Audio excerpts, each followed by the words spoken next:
But at present जो है प्रभु जी ने इस्कॉन पंजाबी बाग के प्रेसिडेंट है और ISKCON India youth counselling IIYC के काउंसिल के सदस्यों में से एक है, जो भारत में युवाओं को प्रचार करने के लिए राष्ट्रीय स्तर की समिति है जो बनी हुई है, तो उसपे प्रभु जी एक मेंबर है।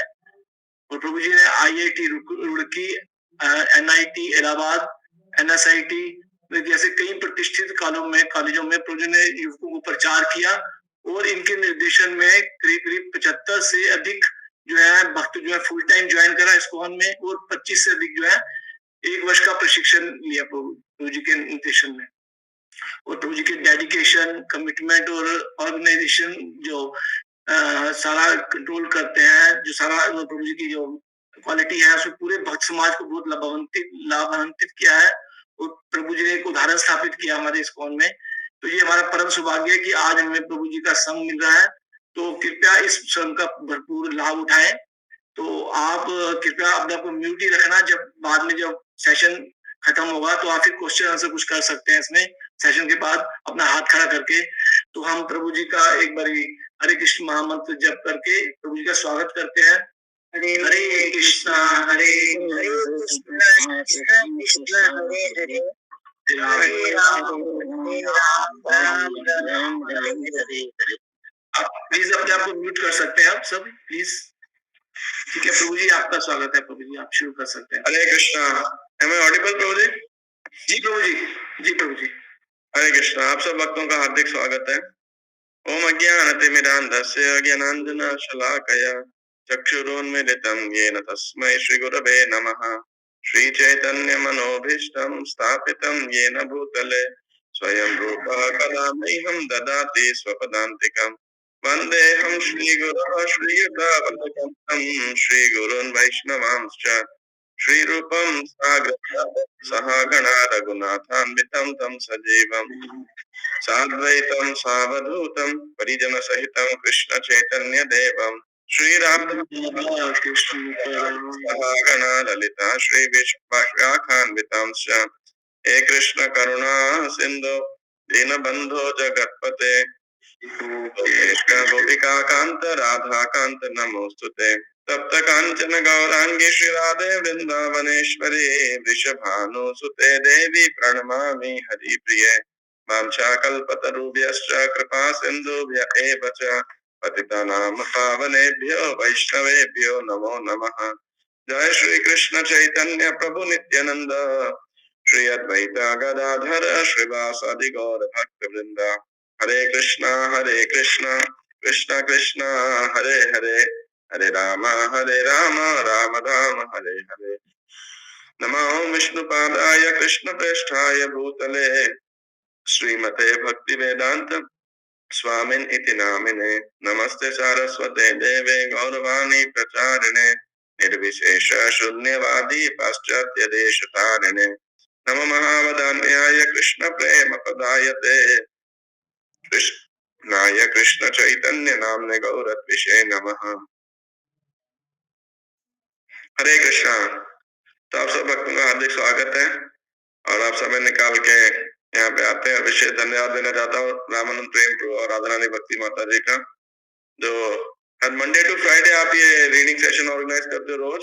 जी प्रभु जी, रोज daily Monday to Friday 4 to 5। तो 4 से 5 आप प्रत्येक दिन आप सब ऑनलाइन एकत्रित होते हो। तो सब प्रभु जी के और माता जी के मार्गदर्शन के अंदर जो वो नेतृत्व करते हैं, तो मैं उनका बहुत आभारी हूँ। कि आवाज नहीं आ रही? आवाज तो प्रभु जी आ रही है, क्लियर आ रही है। राधिका मैसेज आया राधिका लुथरा माता जी का नो वॉइस। हो सकता है माता जी आपके वहाँ पे कोई हो, बाकी सबको किसी को ऐसा है जिसको आवाज नहीं आ रही हो, जिसको नहीं आ रही हो वो बता सकता है। बाकी हमें तो सबको आ रही है प्रभु जी, क्लियर आ रही है। ओके, कुछ दिक्कत हो सकती है शायद। ठीक है, तो अभी किसी को प्रॉब्लम हो तो आप रामानंद टेम्पो को मैसेज लिखना, मुझे तो फिर आप बता देना, अदरवाइज तो जी प्रभु ठीक है। तो 4 प्रभु जी थोड़ी आवाज कम आ रही है मुझे भी। नहीं माता जी हमारे को क्लियर आवाज आ रही है। आवाज नहीं आ रही है प्रभु जी, हमारे को क्लियर आ रही है। माता जी सही आ रही है प्रभु जी। अगर प्रभु जी हमारे को सही आ रही है माता जी आवाज। ठीक है म्यूट कर लीजिए सब, आधे लेवल पे देख लीजिए, थोड़ा पोजीशन चेंज कर लीजिए आप प्लीज, पोजीशन चेंज करो। ठीक है प्रभु जी, ठीक है। हरे कृष्णा, हरे कृष्णा।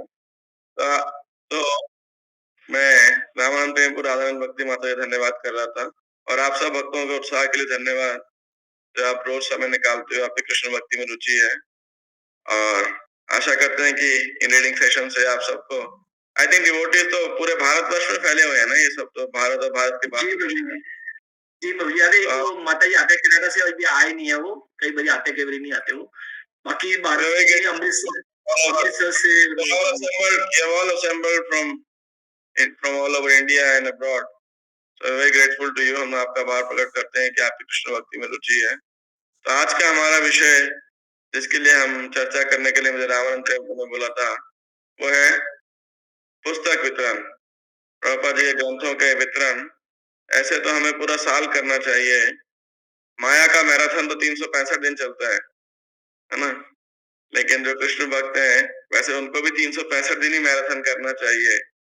तो आज हम कुछ पॉइंट चर्चा करेंगे कि ये ग्रंथों के वितरण की सेवा क्यों महत्वपूर्ण है, और कैसे इसे करनी चाहिए, और इससे क्या प्रभाव पड़ता है। आप में से कितने भक्त हैं जो पहली बार इस विषय को सुन रहे होंगे, या पहली बार आप ग्रंथ बांट रहे होंगे? आप डिजिटली हैंड रेज कर सकते हो अपना। एक माता जी बस, जो पहली बार, 2, 3, बस, बाकी सब पुराने भक्त हैं, इसका मतलब। हाँ जी प्रभु जी, कोरोना के बाद से जुड़े हुए करीब करीब। नहीं नहीं, पुस्तक वितरण में भी पुराने भक्त हैं। हाँ जी, हाँ जी, हाँ जी, हाँ जी, हाँ जी। तो फिर तो आप सबको पता है कि क्या करना चाहिए, ऐसा क्या फायदा है। फिर भी मैं कुछ आपको पॉइंट जरूर हाईलाइट करने का प्रयास करूंगा। श्रील प्रभुपाद जी ने जो ये ग्रंथ लिखे हैं, इनका भावार्थ दिया, अनुवाद दिया है, और बहुत बल दिया इन पुस्तकों के वितरण के ऊपर। कोई बोल सकता है ये पुस्तकों का वितरण कहीं ऐसा तो नहीं है कि ये भगवान कृष्ण की या आचार्यों की मार्केटिंग टेक्निक है, अपना अपना मार्केट बढ़ाने के लिए। और अगर देखा जाए, ये महीने में हम सारे भगवान के सेल्समैन बनते हैं ना। जैसे आप में से कई लोग सेल्स में, मार्केटिंग में होंगे, और जो लोग सेल्स और मार्केटिंग में होते हैं उनको कंपनी वाले टारगेट देते हैं हमेशा, आपका ये टारगेट है, आपका ये कोटा है। सच है कि नहीं? आप लोग भी देते होंगे, अगर अपनी कंपनी में, या फिर अगर आप सेल्स की जॉब करते होंगे तो आपको मिलता होगा टारगेट। तो आपको लगेगा ये इस्कॉन वाले तो बहुत बढ़िया कॉर्पोरेट चला रहे हैं, और सबको टारगेट दिया जाता है ज्यादा से ज्यादा किताबें सेल करने के लिए, ज्यादा से लोगों को अप्रोच करने के लिए। तो क्या ये सही में इतना प्रभावशाली माध्यम है या नहीं है? कुछ भक्त तो ये महीने के अंदर भक्तों के फोन उठाना बंद कर देते हैं, मंदिर आना बंद कर देते हैं। उनको लगता है ये मंदिर वाले, फिस्कॉन वाले फिर पीछे पड़ जाएंगे, कितनी किताबें बांटे, कितना टारगेट है, कितनी बांटोगे। और कुछ भक्त बहुत उत्साहित होते हैं, नहीं नहीं, फिर से महीना, गीता जयंती का महीना है, और हम पूरा प्रचार करेंगे, पूरा अपना शक्ति लगाएंगे इन ग्रंथों को बांटने के अंदर। तो मैं चर्चा एक विषय के ऊपर करूंगा, वो है परोपकार के ऊपर। तो भागवतम के 6ठे स्कंद के 10वें अध्याय में एक कथा आती है, दधीची मुनि का एक उदाहरण आता है, आप सबने शायद सुना होगा। तो संक्षेप में, मैं बहुत लंबी कथा है, और अभी जब जो वृंदावन यात्रा में आए थे तो वहां ड्रामा भी प्रस्तुत किया गया था। तो एक बार क्या हो गया कि इंद्रदेव से, देवराज इंद्र से कुछ अपराध हो गया, और अपराध होने के कारण उनको, उनकी सब शक्ति बड़ी क्षीण हो गई, शक्ति भी कमजोर हो गई। तो असुरों ने आक्रमण कर दिया, और वो क्योंकि उनके गुरु बृहस्पति के प्रति अपराध हुआ था, तो बृहस्पति नाराज हो गए। और जब गुरु नाराज हो जाते हैं तो फिर नेचुरली व्यक्ति का, उसकी जो संपन्नता है वो कम हो जाती है। तो इनकी शक्ति, बुद्धि, बल सब कम हो गया। असुरों ने आक्रमण किया और जीत गए। और इधर देवताओं ने क्या किया कि फिर अब कि किसके द्वारा वो शक्ति प्रदान करें, यज्ञ करें, आहुति करें।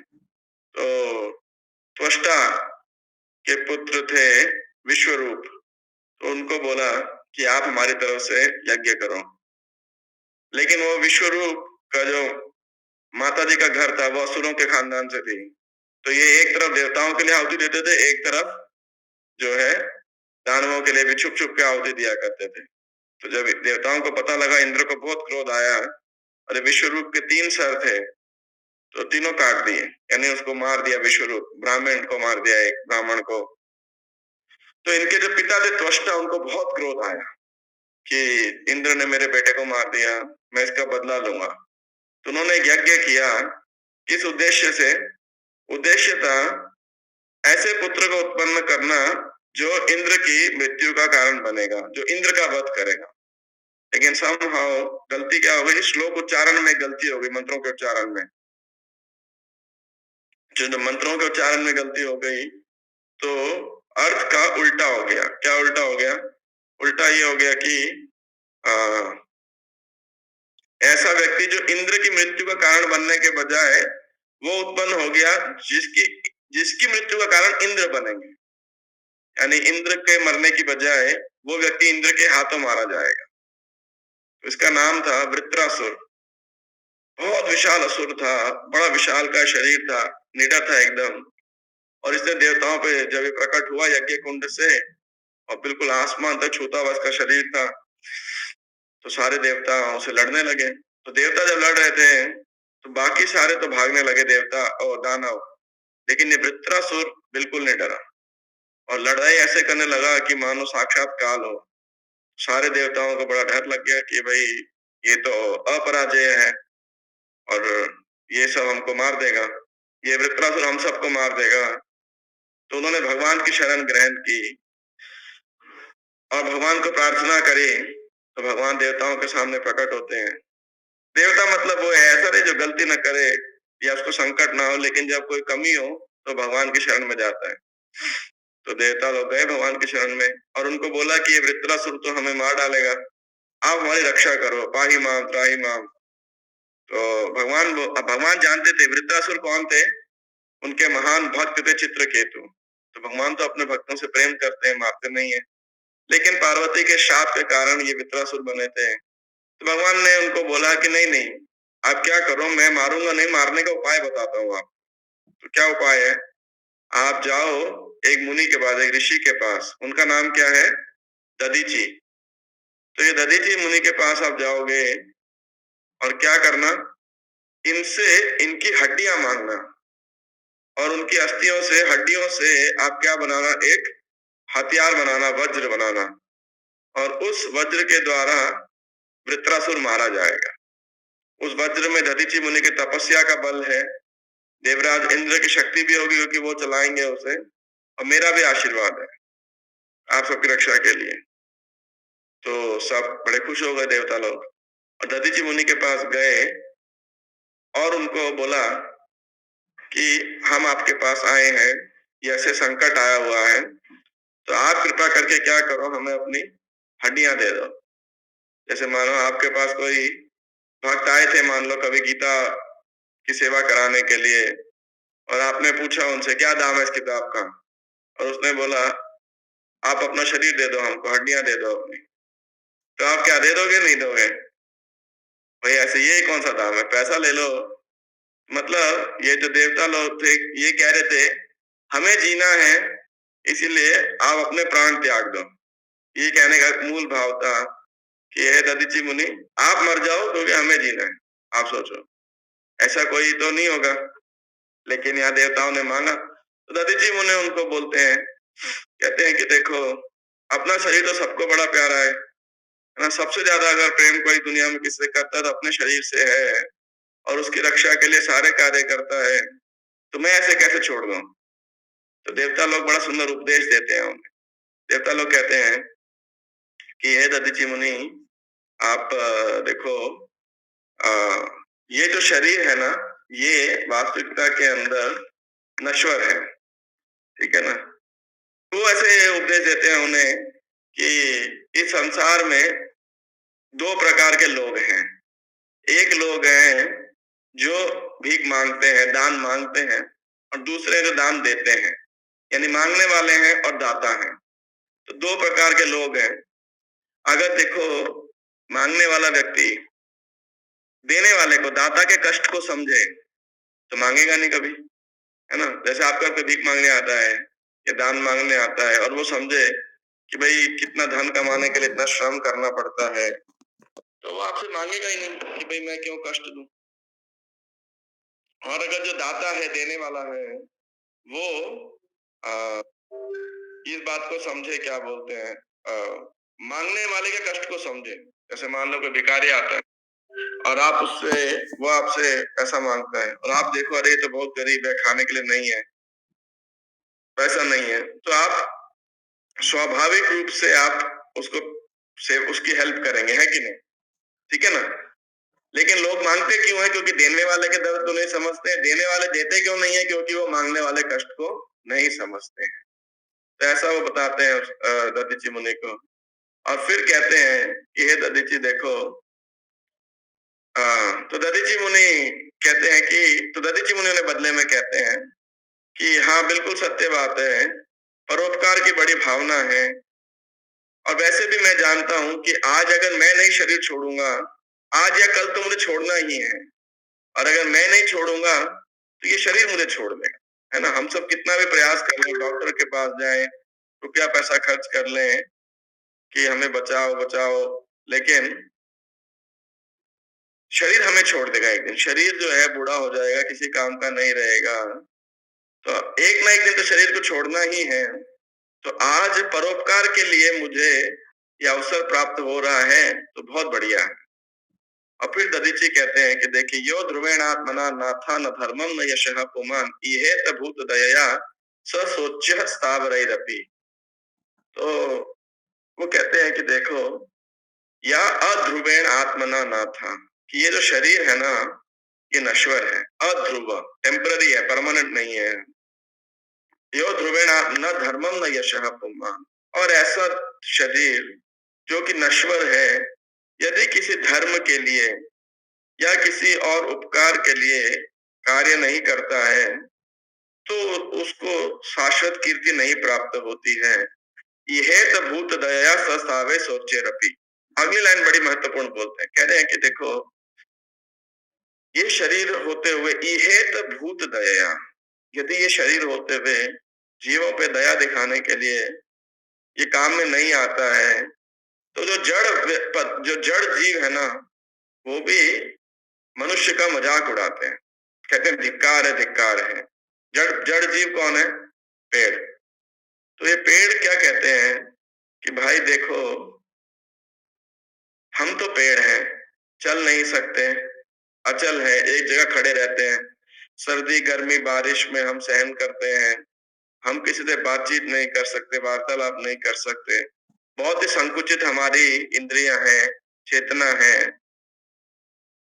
लेकिन हे मनुष्य, तुम्हारे पास तो बड़ा सामर्थ्य है, आपके पास सशक्त इंद्रियां हैं, शक्ति है, सब प्रकार के डेवलप्ड फैसिलिटीज हैं, और तुम मनुष्य, हम पेड़ हो करके इतने सीमित हमारा शक्ति इंद्रियां होते हुए, हमें कोई, हम देखो सर्दी गर्मी बारिश सहन करते हैं, दूसरों को शेल्टर प्रदान करते हैं, छाया प्रदान करते हैं, फल प्रदान करते हैं, फूल प्रदान करते हैं, पत्तियां प्रदान करते हैं, काटोगे तो ईंधन प्रदान करते हैं, लकड़ी बनाने के लिए फर्नीचर प्रदान करते हैं, हमें कोई जड़ से उखाड़ता है, हमारी जल से औषधियां बनती हैं। तो हम तो कितना परोपकार करते हैं, जीते हुए भी, मरने के बाद भी। और तुम मनुष्य होकर के दूसरों के हित के लिए कार्य नहीं करते, छी, धिक्कार है तुम्हारे ऊपर। ऐसा पेड़ बोलते हैं मनुष्य, उन मनुष्यों को जो परोपकार नहीं करते। धिक्कार है भाई, धिक्कार है तुम्हारे ऊपर, तुम्हारे जीने का क्या फायदा है? तुमसे बेहतर तो हम ही है ना? तो आप सोचिए, जो लोग परोपकार नहीं करते, परोपकार परोपकार की भावना में नहीं जुड़ते, उनको तो पेड़ भी धिक्कार करते हैं, ऐसा दधीचि मुनि कहते हैं। और इसके बाद दधीचि मुनि आगे कहते हैं कि देखिए, वो एक धर्म की परिभाषा बताते हैं, कह रहे सबसे बड़ा धर्म कैसे क्या माना जाता है? यदि कोई दूसरों के कष्ट को देख करके दुखी महसूस करता है ना, उनके लिए सिंपैथी महसूस करता है और उनके दुख को कम करने का प्रयास करता है, तो ऐसे व्यक्ति का जो धर्म है वो बड़ा सर्वश्रेष्ठ माना गया है। इसका एक उदाहरण दिया जाता है श्रीमद् भागवतम के 8वें स्कंद के अंदर। 8वें स्कंद में जब समुद्र मंथन होता है तो शिव जी, अब असुर और देवासुर, देवता और असुर सब समुद्र मंथन करते हैं किस खुशी, किस आशा से कि हमें अमृत मिलेगा। लेकिन सबसे पहला प्रोडक्ट निकलता है क्या है? वो निकलता है जहर, विष निकलता है एकदम, और वो पूरा विष ब्रह्मांड में फैल रहा था। तो दानव सोच कह रहे थे असुरों को, तुम लो, हम थोड़ी लेंगे इसे, है ना। और देवता सोचते थे हम कैसे लें इसे, क्योंकि आपको आज मान लो, चलो ऑनलाइन क्लास में प्रसाद हम नहीं होता है, लेकिन मानो ऑफलाइन क्लास हो और आप किसी शादी में गए मान लो, हाँ, और वहां पे बुफे लगा हुआ है और सब आइटम के नाम लिखे हैं कि ये मिठाई है, ये सब्जी है, ये वाली दाल है, चावल है, चपाती है, नान है, ये है, वो है, और आगे एक पतीला रखा है, उसमें लिखा है जहर, पॉइजन, पोटेशियम साइनाइड। तो आप में से कितने लोग हो जो उसमें से एक एक कड़छी जहर भी पीने का प्रयास करोगे? कोई करेगा? कोई भी नहीं करेगा। तो सब देवता और असुर सोच रहे कि भाई अब क्या करें। तो भगवान जो अजीत के रूप में थे वहां पे, उन्होंने बोला हम सब किसके पास चलते हैं? शंकर भगवान के पास चलते हैं, शिव जी के पास चलते हैं, वो ही महादेव है, वो इस जहर का कुछ करेंगे। तो उनके पास जाते हैं, शिव जी के पास, और सब उनका गुणगान करते हैं, प्रार्थना करते हैं। तो शिव जी क्या करते हैं? शिव जी कहते हैं कोई बात नहीं। वो सबसे पहले पार्वती को पूछते हैं कि मैं जहर को पी लूं, तो पार्वती मना नहीं करती। कई बार प्रभु जी लोग जाएंगे, बोलेंगे वो कृषि में जाए, मैंने सारे संसार का ठेका आपने ले रखा है क्या? कोई सोचेगा माता जी लोग बोल सकती हैं, है ना, कभी कभी। लेकिन पार्वती ऐसे नहीं थे, है ना। पार्वती एक योग्य पति की योग्य पत्नी थी, तो वो जानती थी शिव जी की शक्ति को भी और उनके परोपकार की भावना को भी। तो उन्होंने समझ गई कि ये तो शिव जी को एक और आभूषण उनका होगा, तो तुरंत शिव जी जहर को पी लेते हैं और अपने गले में धारण कर लेते हैं। तो इसलिए उनका क्या नाम पड़ता है? नीलकंठ। तो वहां पर श्री सुखदेव गोस्वामी कहते हैं, तप्यन्ते लोकतापेन साधवः प्रायशो जना। और आगे कहते हैं पुरुषस्य अखिलात्मनः, मैं एक बार लाइन भूल रहा हूँ इसका, तो आगे थैंक यू, परम आराधनम तद्धि पुरुषस्य अखिलात्मनः। तो कहते तप्यन्ते लोकतापेन साधवः प्रायशो जना, कि जो साधु लोग हैं वो दूसरों के कष्ट को कम करने के लिए खुद कष्ट स्वीकार करते हैं। और ऐसा कोई दूसरों के कष्ट को कम करने के लिए यदि कष्ट स्वीकार करता है, परम आराधनम तद्धि पुरुषस्य अखिलात्मनः, तो उसकी जो उपासना है, आराधना है, वो सर्वश्रेष्ठ मानी जाती है। परम आराधना, परम उपासना मानी जाती है अखिल पुरुष की, परमात्मा की। तो ऐसा वहां भी दया की भावना को, परोपकार की भावना को बड़ा बल दिया गया है। तो यहाँ पे दधीचि मुनि यही कह रहे हैं कि देखिए दूसरों के, वैष्णव क्या होता है? पर दुख दुखी। तो फिर वो कहते हैं मैं इस शरीर को त्याग दूंगा आप सबके हित के लिए। और अंत में अंतिम श्लोक में एक बड़ा सुंदर उपदेश देते हैं। वो कहते हैं कि अहो दैन्यम अहो कष्टम पारक्य क्षणभंगुरहि यन्नोपकुर्यादस्वार्थिर्मर्तः स्वज्ञाति विग्रहे। तो कह रहे अहो दैन्यम अहो कष्टम पारक्य ही क्षणभंगुरहि। वो कह रहे हैं कि अहो दैन्यम, कि ये जो शरीर है ना, इसकी बड़ी दुर्दशा होती है। क्या दुर्दशा होती है वास्तविकता के अंदर? कि अंत में एक्चुअली ये जो शरीर है, बाद में क्या होता है? अग्नि में जला दिया जाता है, कुत्ते सियार के द्वारा खा लिया जाता है, धरती में दफन करते हैं तो कीड़े मकोड़े खा लेते हैं, जल में कोई फेंक देता है तो फिर मछली और ये कछुआ जलचर खा जाते हैं।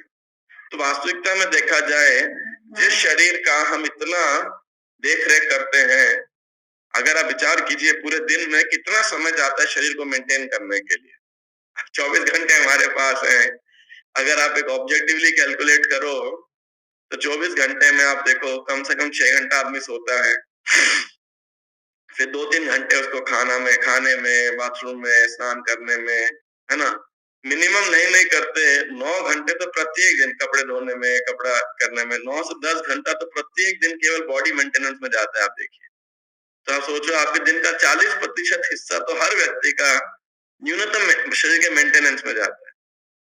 और पेट में आप सुबह खाना डालते हो, दोपहर में फिर भूख लग जाती है, फिर दोपहर में डालते हैं, शाम को भूख लग जाती है, फिर शाम को डालते हैं, सुबह फिर भूख लग जाती है। आप सोचो, शरीर से बड़ा कोई डिमांडिंग स्वामी है क्या? अगर आप देखो किसी की इतना ज्यादा डिमांडिंग, हो सकता है आपको लगे मेरा बॉस बहुत डिमांडिंग है, मेरी पत्नी बहुत डिमांडिंग है, पति बहुत डिमांडिंग है, बच्चे बहुत डिमांडिंग है, या कोई और रिश्तेदार, घर वाले, माँ बाप, सास ससुर डिमांडिंग है। लेकिन वास्तविकता में देखा जाए तो सबसे ज्यादा डिमांडिंग क्या है? ये शरीर है ना। और इसे की दुर्दशा क्या होती है, लाख बचाने पर भी, लाख सेवा करने पर भी ये शरीर बाद में जला दिया जाता है, धरती में दफन कर दिया जाता है, वृद्ध हो जाता है, बीमार हो जाता है। तो अहो दैन्यम, बड़ी दैन्य वाली परिस्थिति है, ये दीन परिस्थिति है। अहो कष्टम।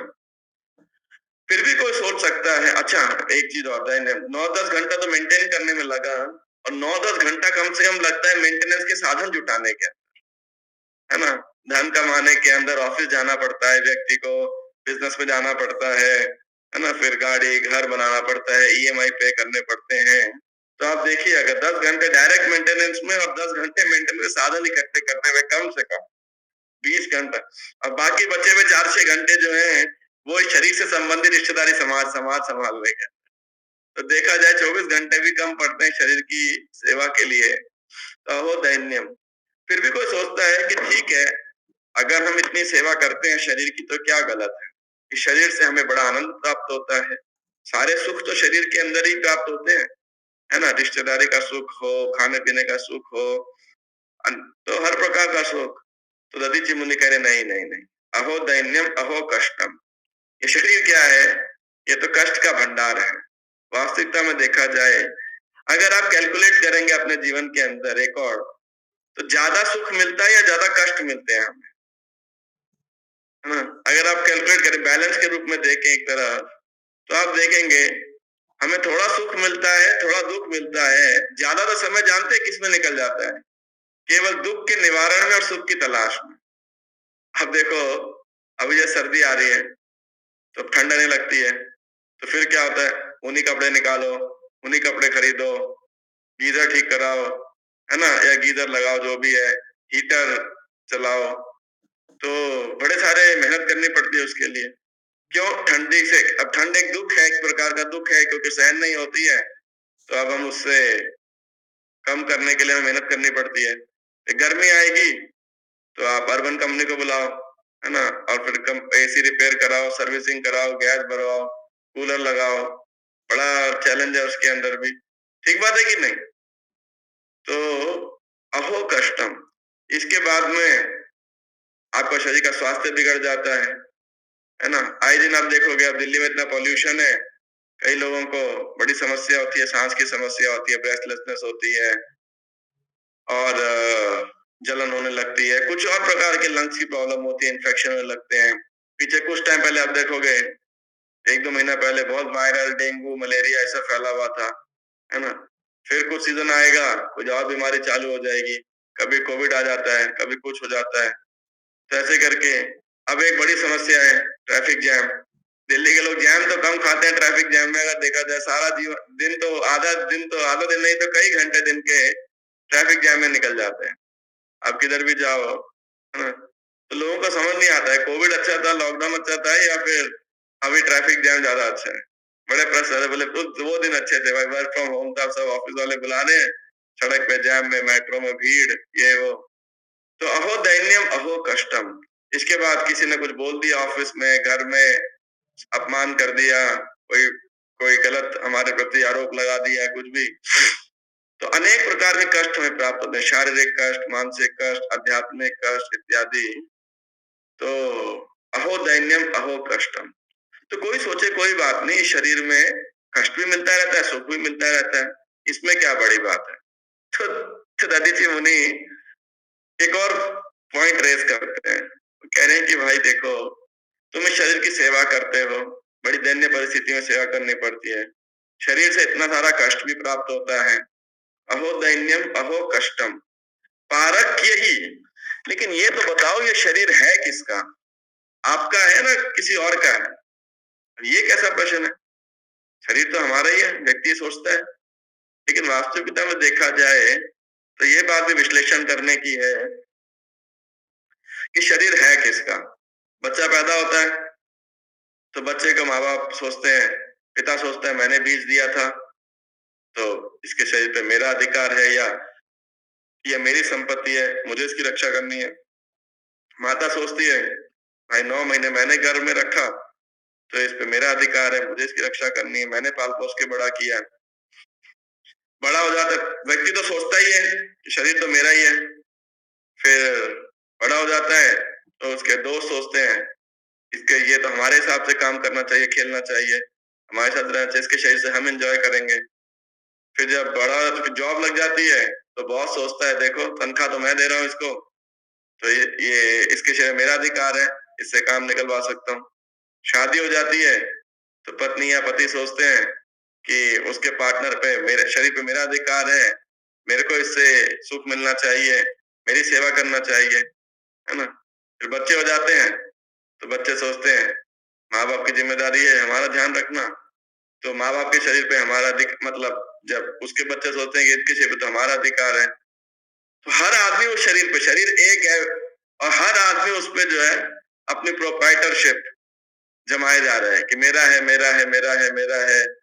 अब देखो सारी आधी लड़ाई का कारण भी यही है, जिसका सुख जिसको आप सुख ना प्रोवाइड करें वो आपका दुश्मन बन जाता है ना। सच बात है कि नहीं? दधीचि मुनि बड़े काम की बात कर रहे हैं यहाँ पर और बड़े गहन बात है, कड़वी लग सकती है लेकिन बात सत्य है।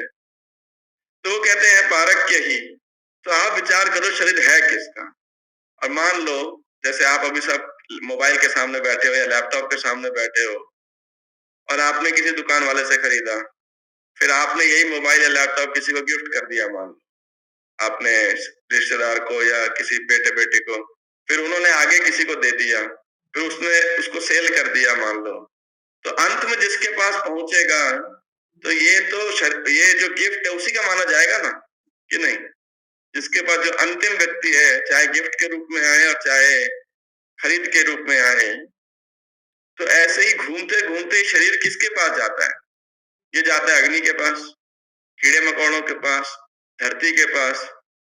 तो शरीर किसका हुआ ये?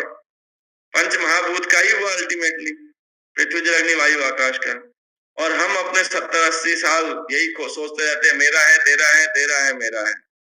तो कह रहे हैं अरे भाई अहो दैन्यम अहो कष्टम पारक्य ही, कि एक तो ये शरीर इतनी आपको दैन्य परिस्थिति में आपको मेहनत करना पड़ता है, इतना कष्ट प्राप्त होता है और अपना भी नहीं है। पारक्य ही क्षण भंगुर है, और फिर भी कोई बोले कि नहीं नहीं तो भी तो हमारा है, चलो कुछ लोग क्लेम करते हैं, तो कह रहे हैं तो भी क्षण भंगुर ही। क्षण भंगुर ही मतलब बहुत ही टेम्पररी है, ये क्षणिक है। दुर्लभ मानव जन्म सत्संग तरह ए भव सिंधुरे, है ना। कमल दल जल जीवन टलमल भजहु हरिपद नीति रे, कि ये जो जीवन है किसके समान है? कमल के पत्ते के ऊपर रखी हुई पानी की बूंद के समान, कभी फिसल जाता है। तो क्षण भंगुर ही यन्नोपकुर्यात अस्वार्थी मर्तः स्वज्ञात विग्रही। वो कह रहे हैं कि भाई देखो इसीलिए मर्त्य स्वज्ञात विग्रही, कि इसीलिए मेरे को अवसर प्राप्त हुआ है परोपकार के लिए, तो मैं इसे परोपकार में अवश्य लगाऊंगा। कल तो छोड़ रहे शरीर, आज छोड़ देता हूँ। और ऐसा करके दधीचि मुनि क्या करते हैं? समाधि योगिक आसन के द्वारा शरीर को समाधिस्थ हो जाते हैं और इस शरीर को छोड़ देते हैं। और उनके शरीर के उनसे हड्डियों से देवता लोग क्या करते हैं? क्या बनाते हैं? वज्र बनाते हैं वृत्रासुर के वध के लिए। तो ये सारा एपिसोड जो हुआ था, इसमें दधीचि मुनि की महानता को प्रदर्शित करने के लिए भगवान ने उनके पास भेजा था देवताओं को। पर उनकी महानता के द्वारा हमें ये संदेश प्राप्त होता है कि देखिए इस शरीर को परोपकार में लगाना एक बहुत महत्वपूर्ण कार्य है। कोई भी सभ्य मनुष्य जो अपने आप को सभ्य कहता है, अपने आप को मनुष्य कहता है और कहता है कि मैं आर्य हूँ, सिविलाइज्ड हूँ, सभ्य हूँ, तो उसकी सभ्यता का परिचय होता है कि वो दूसरों के कष्ट को कम करने के लिए कितना कार्यरत है कि नहीं? जिस प्रकार शंकर भगवान का, शिव जी का हमने उदाहरण दिया था। एक दूसरा उदाहरण मैं सबको देता हूँ प्रहलाद महाराज का। नरसिंह देव को प्रार्थना करते हैं नरसिंह देव के सामने ही कि देखिए हे भगवान, मुझे संसार के अंदर कोई कष्ट नहीं है और ना मुझे अपनी मुक्ति की चिंता है। क्यों नहीं है? त्वदवीर्य गायन महामृतमग्न चित्ता, कि मेरा जो चित्त है, मन है, वो तो आपके महिमा गायन करने में पूर्ण रूप से मग्न है। तो लेकिन मुझे चिंता किन लोगों की है? तो इस संसार के अंदर आपसे विमुख हो गए हैं और विमुख होकर के क्या कर रहे हैं? भटक रहे हैं संसार के अंदर और इंद्रिय सुख का बोझा ढो रहे हैं। माया सुखाय भरम उद्वहतो विमूढ़ान। तो ऐसे मेरी इच्छा ये है कि मैं इस भौतिक संसार में रह करके आपकी महिमा का इनको प्रचार करके क्या करूंगा? इन सबको अपने साथ आपके धाम वापस लेके आना चाहता हूँ। ये प्रहलाद महाराज की भावना थी और इस भावना को श्रील प्रभुपाद बारंबार अपने प्रवचनों में उदाहरण दिया करते हैं श्री प्रहलाद महाराज का। तो ये जो महीना है, ये महीना है परोपकार का। अब कोई बोल सकते हैं परोपकार कैसे करें?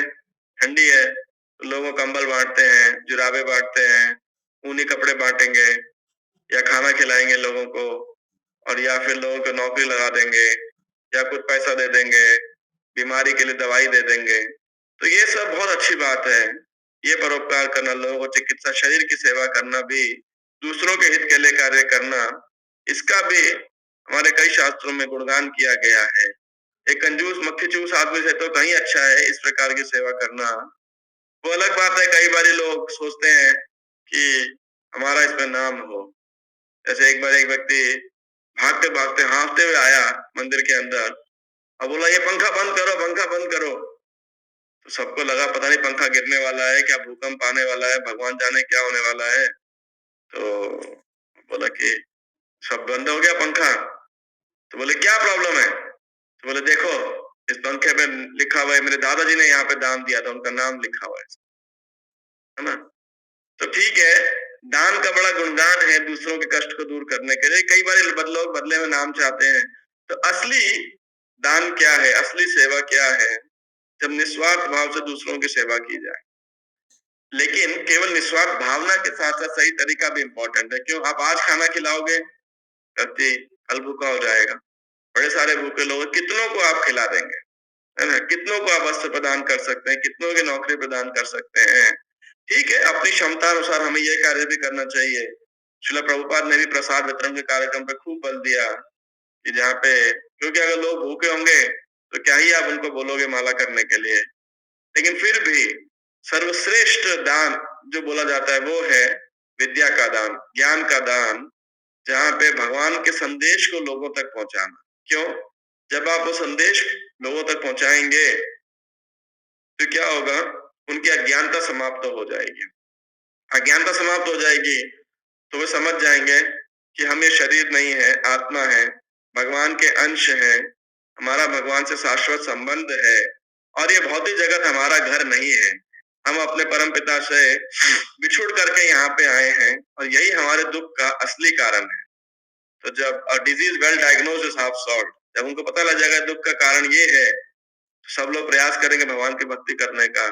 तो इस संसार में भी खुश होंगे और दोबारा इस संसार में जन्म ही नहीं लेंगे। ऐसे कई बारी हमारे मंदिर में सुबह भक्तों के बर्थडे की अनाउंसमेंट होती है, तो मैं जब भी विश करता हूँ तो एक ही बात बोलता हूँ मैं, नेवर टेक बर्थ अगेन, दोबारा जन्म मत लेना, है ना? क्योंकि ये संसार के अंदर जन्म लेने की कोई दरकार नहीं है, क्योंकि it is not gentleman's place. ये कि सभ्य व्यक्तियों के लिए ये बहुत ही सगत नहीं है। तो इसीलिए ये जो ज्ञान का दान है ये बड़ा महत्वपूर्ण है और इसीलिए प्रभुपाद जी और हमारे आचार्यों ने इन ग्रंथों के ऊपर टीकाएं लिखी। भगवान ने भी इसी उद्देश्य से इस संदेश को बोला, अर्जुन के माध्यम से इस संसार के सभी जीवों को संदेश दिया कि कैसे हम भगवान के शरणागत हुए। अब भगवान गीता में स्वयं कह रहे हैं, सर्वधर्मान परित्यज्य मामेकम शरणम व्रज अहम त्वां सर्व पापेभ्यो मोक्षयिष्यामि मा शुचः, कि सारे धर्मों का परित्याग करके आप मेरी शरण में आओ और मैं तुम्हें जो है समस्त पापों से मुक्त कर दूंगा, डरो मत। तो ऐसा भगवान स्वयं गारंटी दे रहे हैं, इनवाइट कर रहे हैं कि आप मेरी धाम में आओ, मेरी शरण में आओ। तो जो इस्कॉन के अंदर श्री प्रभुपाद जी ने बहुत बल दिया भक्तों को प्रचार के लिए और अनेक माध्यम श्रील प्रभुपाद ने बताए, करके भी दिखाए और कई उनके शिष्यों ने किए प्रचार कैसे किया जाए। तो हमारे वह प्रसाद बांटते हैं, हरिनाम संकीर्तन करते हैं, जगन्नाथ रथ यात्रा निकालते हैं, भक्ति वृक्षा स्टडी कार्यक्रम करते हैं, जैसे आप लोग सब जुड़े 7 डे सेशन करते हैं, बड़े-बड़े सेंटर खोले जाते हैं, मंदिर बनाए जाते हैं, उससे लोग आकर्षित होके आते हैं और ग्रंथों का वितरण किया जाता है। ऑनलाइन प्रोग्राम जैसे आप सब जुड़े हुए हैं तो ऑनलाइन प्रोग्राम किए जाते हैं और अनेक मात्र बड़े-बड़े फेस्टिवल्स मनाए जाते हैं, उसमें अनेक लोग आते हैं और ऐसे अनेक हर प्रकार से अधिक लोगों को हम कृष्ण भक्ति का संदेश प्रदान कर सकें। लेकिन ये जो महीना है विशेषकर दिसंबर का महीना, इस महीने में प्रचार के सारे तरीकों में से एक तरीके पे बहुत बल दिया जाता है, वो क्या है? ग्रंथ वितरण के ऊपर। सभी भक्तों से वो गृहस्थ हैं, मंदिर में रहने वाले फुल टाइम डिवोटी हैं, बच्चे हैं, माताजी हैं, प्रभु जी हैं, आपका व्यापार है, जॉब कर रहे हो, बूढ़े हो, कुछ भी हो, हर भक्त को प्रयास करना चाहिए किसका? ग्रंथों के वितरण का। क्यों करना चाहिए? वैसे तो पूरा साल ही करना चाहिए, लेकिन ये महीने में भगवान श्री कृष्ण ने अर्जुन को गीता का उपदेश दिया था। तो हमारा प्रयास यही रहता है कि जितने अधिक से अधिक लोगों को ये ग्रंथों को बांट सके। लेकिन हमारे भक्तों की कई बार शिकायत रहती है, प्रभु जी हर साल इतने ग्रंथ कैसे बांटेंगे? कहाँ बांटेंगे? हमने तो अपनी रिश्तेदारी में, दोस्ती में, अड़ोस पड़ोस में, व्यापार रिलेशन में सबको दे दिए, अब कोई बचा ही नहीं है। पर ये बात तो सत्य नहीं है। दुनिया में बद्ध जीवों की कमी खत्म हो गई है क्या? बद्ध जीव समाप्त हो गए, सबके घर में गीता पहुंच गई क्या? तो ऐसा तो नहीं है। अभी भी लोग लेने के लिए तैयार बैठे हैं और हमें उन्हें पहुंचाना है ना। तो अब आप बोलोगे कैसे करें? पहली बात, सबसे पहले तो आपको समय निकालना पड़ेगा, थोड़ा बहुत कुछ समय निकालना पड़ेगा। इसीलिए हमारे भक्त कहते हैं, शायद प्रभुपाद जी ने बात बोली, मैराथन मीन्स कम खाना, कम सोना और ज्यादा मेहनत। उतना अगर बीमार ना पड़ जाओ तो ये ध्यान रखो। लेकिन फिर भी तो ये आपको थोड़ा प्रयास करना पड़ेगा। अपने प्रोफेशनल लाइफ, पर्सनल लाइफ को थोड़ा ऐसे बैलेंस करो कि इस महीने आप समय निकाल सको लोगों तक पहुंचने का। दूसरा, आपको समय भी निकाल लिया आप जिन्होंने, तो फिर आपको घर से बाहर निकलना पड़ेगा, थोड़ी मेहनत करनी पड़ेगी, है ना, थोड़ा प्रयास करना पड़ेगा। अगर जो लोग नहीं निकल सकते उनके लिए मैं एक तरीका बताऊंगा। और तीसरी चीज आपको क्या करना पड़ेगा?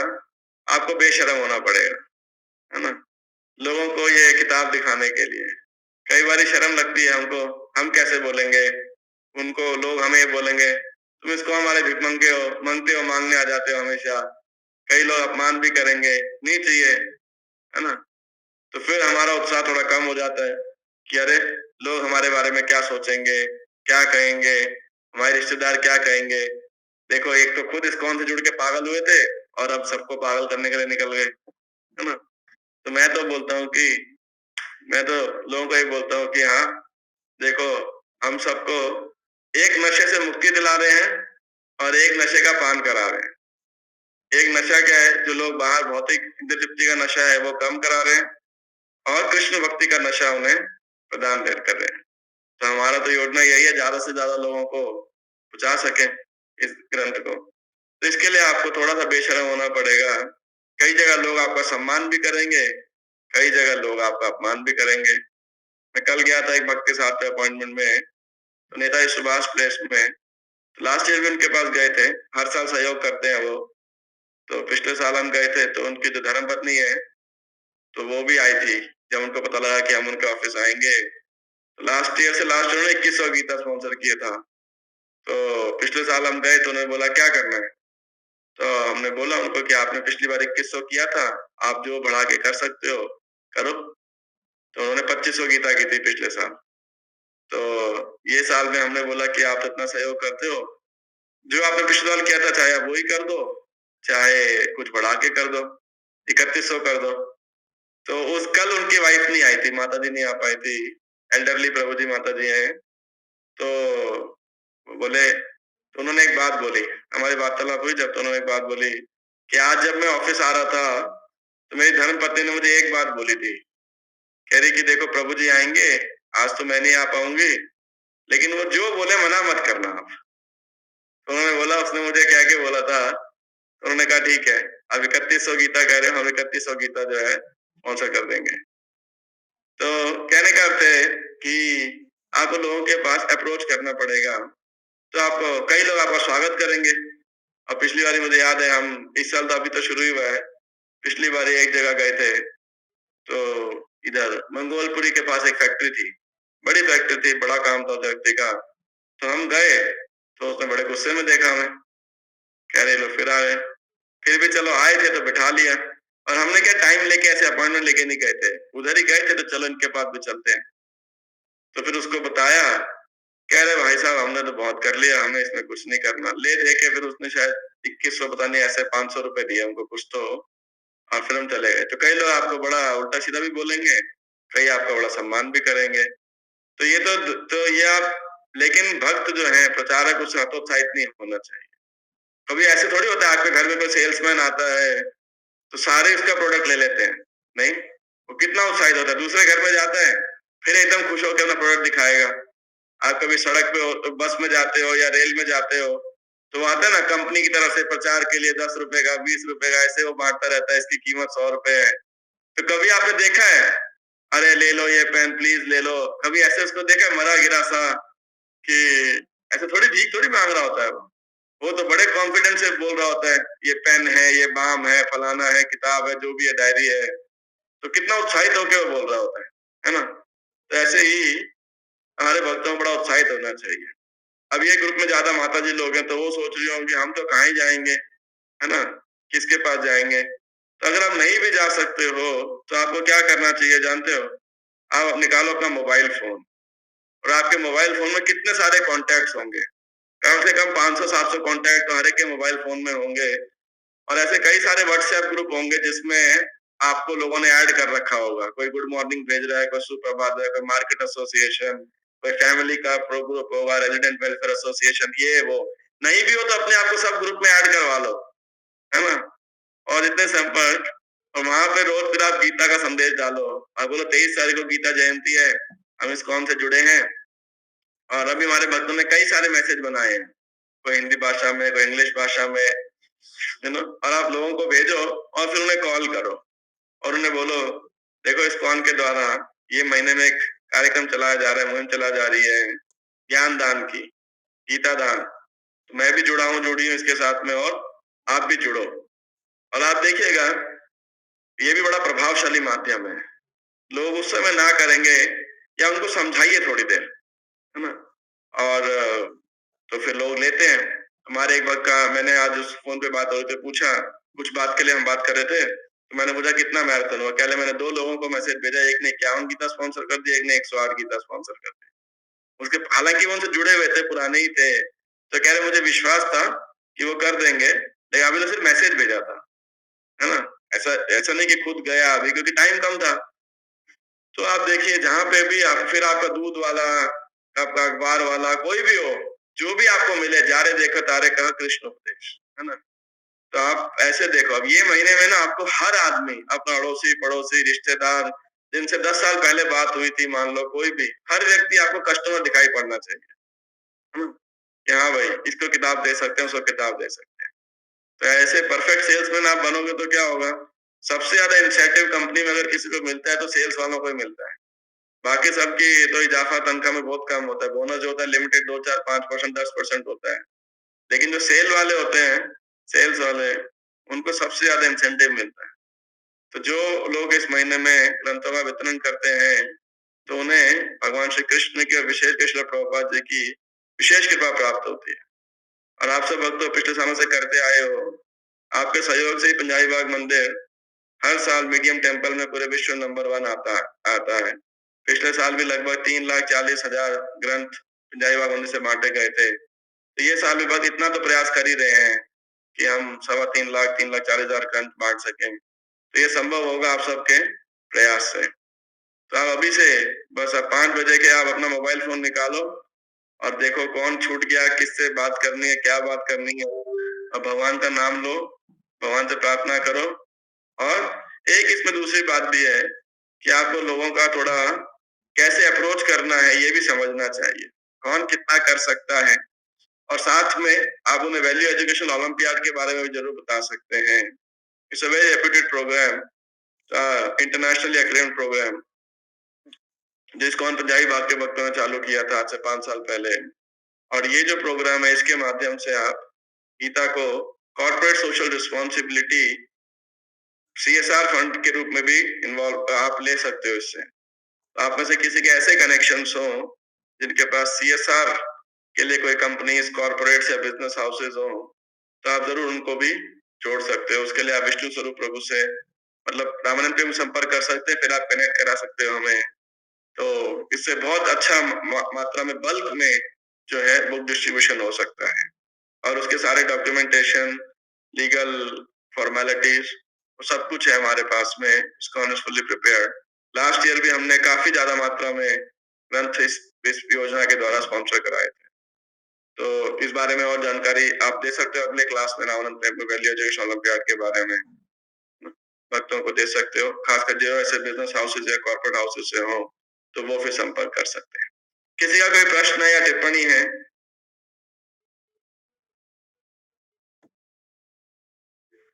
पद्मिनी स्वरूपा माता जी। हरे कृष्णा प्रभु जी, दंडवत प्रणाम।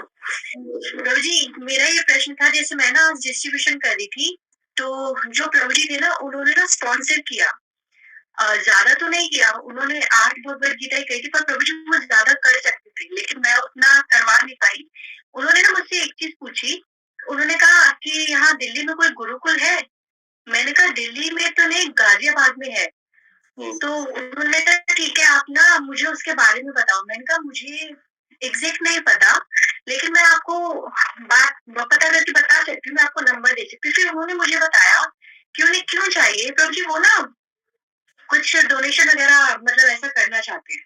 उन्होंने कहा कि बच्चों के लिए गुरुकुल, तो प्रभु जी मुझे क्या करना चाहिए? उन्होंने कहा मुझे नंबर, उन्होंने अपना नंबर दिया उनकी वाइफ का, तो मुझे क्या करना चाहिए अब? मैंने उन्हें कहा कि हाँ मैं जरूर दूंगी, तो क्या करूं मैं अब? मतलब आप 3 चीजें करो।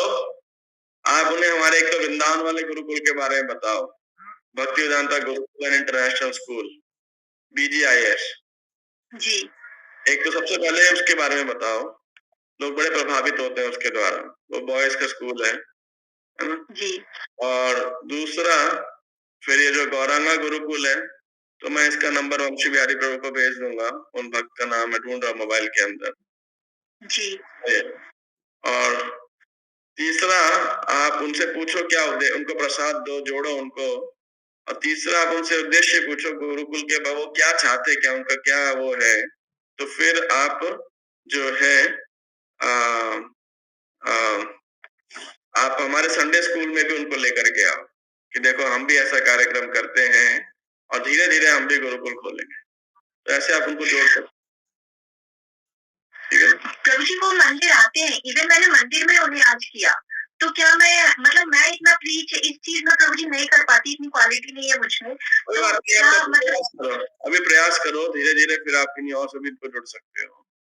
ये धीरे धीरे जुड़ता है, कोई दिक्कत नहीं है, आप चिंता मत करो। आप जोड़ के रखो, क्वालिटी नहीं है तो क्वालिटी विकसित हो जाएगी करते करते। तो प्रभु जी मैं उन्हें नंबर किसका भेजूं? उन्होंने कहा था मुझे ना नंबर सेंड कर देना, तो मैं किसका नंबर भेजूं? अब मैं क्या करूं? मतलब मैंने उन्हें कहा था मैं नंबर भेज दूंगी वहाँ का, गाजियाबाद गुरुकुल का। तो भक्तिदान गुरुकुल है, उसकी वेबसाइट का लिंक भेज दो आप उन्हें, BGIS ऑनलाइन आप वो भेजो। गौरांगा गुरुकुल का नंबर आप मैं खोज रहा हूँ अपने मोबाइल में, मेरे को अभी ऑन द स्पॉट मिल नहीं रहा है, मैं फिर आपको भेज दूंगा वो नंबर, वंशी बिहारी प्रभु को दे दूंगा।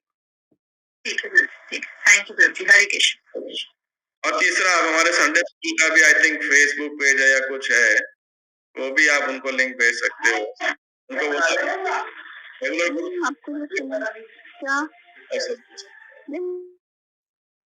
अगर वो कोई सेवा करना चाहते हैं तो उन्हें बोलो ठीक है, आप संडे गुरुकुल में एक संडे को बच्चों का प्रसाद स्पॉन्सर करो, आओ, या कुछ भी ऐसे। तो ऐसे करके होगा, उनकी क्या भावना है वो देखना पड़ेगा। आप बच्चों को डालना चाहते हैं, कुछ भी है तो वो जान के पता लगेगा। ठीक है ना? हरे कृष्ण। राजेश चौधरी प्रभु। हाँ प्रभु जी, हरे कृष्णा। मैं जैसे बाहर लोगों को कहता हूँ जैसे भगवत गीता लेने के लिए, करने के लिए, तो वो ये कहते हैं कि हम इतने भगवत गीता लेंगे, किसी को देते हैं तो वो अनादर करता है, तो क्या वो पाप हमारे ऊपर चढ़ेगा?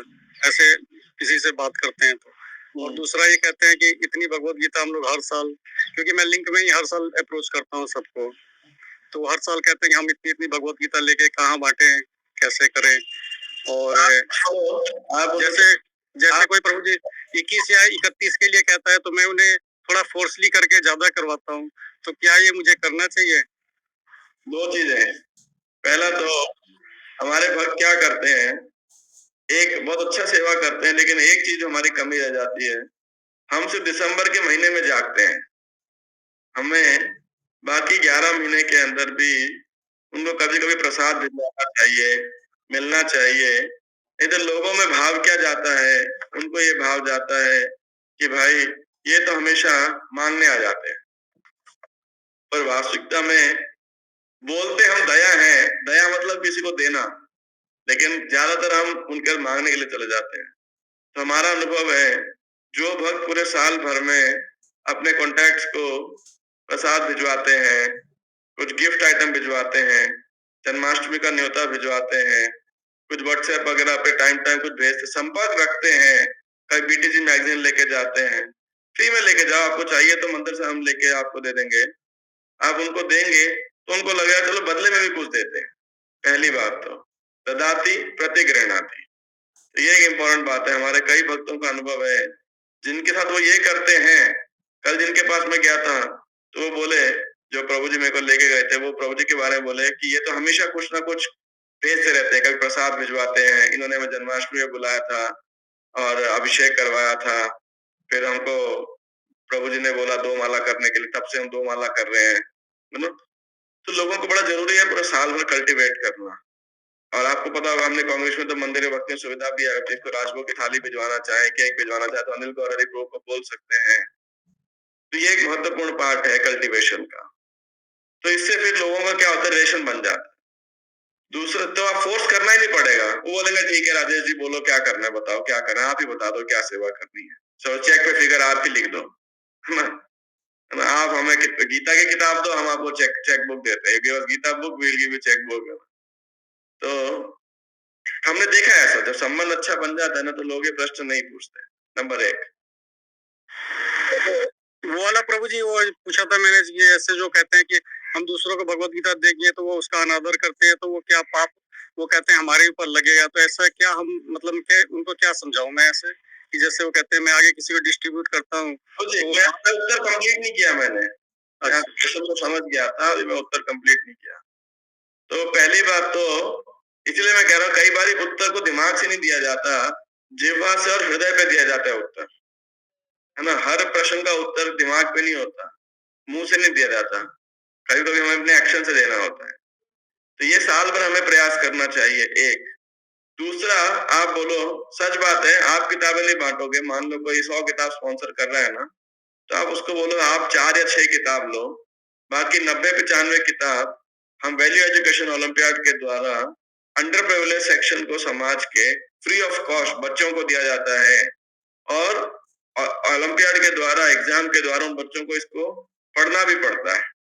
तो आप उसको दो, मंदिर में हम बंटवा देंगे। जैसे ये साल हमने 80,000 से भी ज्यादा किताबें जो है इस प्रकार से ट्राइबल स्कूल्स के अंदर 11 स्टेट्स के अंदर हमने भिजवाई, है ना।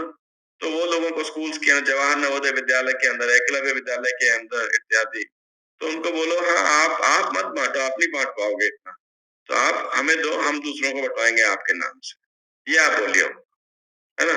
और फिर वैल्यू एजुकेशन ओलंपियाड के जो कोलेट्रल्स होते हैं, न्यूज कटिंग, न्यूज़पेपर में जो न्यूज होती है, वो सब उनको हमें लगातार भेजना चाहिए, है ना। अभी जैसे अयोध्या में राम मंदिर खुलेगा, तो इस्कॉन पंजाबी बाग के द्वारा हमें 5,000 गीता हमने कमिट की है, और उन्होंने बोला 10,000 गीता कर सकते हो स्पॉन्सर्ड गीता, जब आप तीर्थयात्री आएंगे।